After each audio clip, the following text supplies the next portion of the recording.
Okay. எல்லா இடத்துலயும் நம்ம அன்பா இருக்கணும் ஃப்ரெண்ட்ஸ். கடவுள் வந்து யாராலையும் எப்போதும் பார்க்க முடியாது, பார்க்கவும் முடியாது, பார்க்கக்கூடாது, பார்க்கவே முடியாது. அவர் ஒளியா இருக்கிறார். ஓகே ஃப்ரெண்ட்ஸ், ஃபர்ஸ்ட் நம்ம கடவுள்கிட்ட அன்பு கூறணும். அதே போல 2வது கற்பனையாக என்ன பண்ணணும், நம்ம சகோதர சகோதரத்துல நம்ம மனிதத்துல அன்பு கூறணும். இதுதான் ஃப்ரெண்ட்ஸ் அந்த பைபிளோட முழு வேதாகமத்தின் கருத்து. ஒரு 2 முக்கியமான பிரதான கட்டளை என்னன்னா இதுதான் ஃப்ரெண்ட்ஸ். ஃபர்ஸ்ட் கடவுளிடத்துல அன்பு கூறணும், 2வது மனிதத்தை அன்பு கூறணும் ஃப்ரெண்ட்ஸ். இதுதான் முக்கியமான கட்டளை.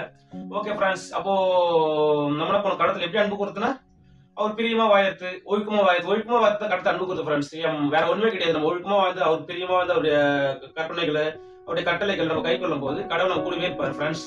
2வது மனிதத்தில் எப்படி அன்பு கூறுதுன்னா ஃப்ரெண்ட்ஸ், நம்ம அவங்களுக்கு நம்ம உதவி நம்ம கொடுக்கறது நம்ம அன்பு கூறலாம் ஃப்ரெண்ட்ஸ்.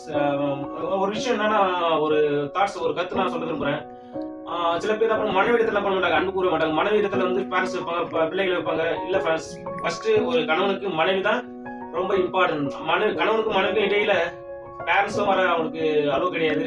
அவங்களுக்கு அப்புறம் பிள்ளைகளும் வரக்கூடாது. ஆனா கணவன் மனைவி ஒரே சரீரமா இருக்கிறான்னு சொல்லிட்டு பைபிள் வாசிக்கிறோம் ஃப்ரெண்ட்ஸ். சில பேர் மனைவிடத்துல அன்பு கூற மாட்டாங்க, அவங்க கூட பேச மாட்டாங்க, சரியா பேச மாட்டாங்க, அவங்க கூட ஸ்பெண்ட் பண்ண மாட்டாங்க.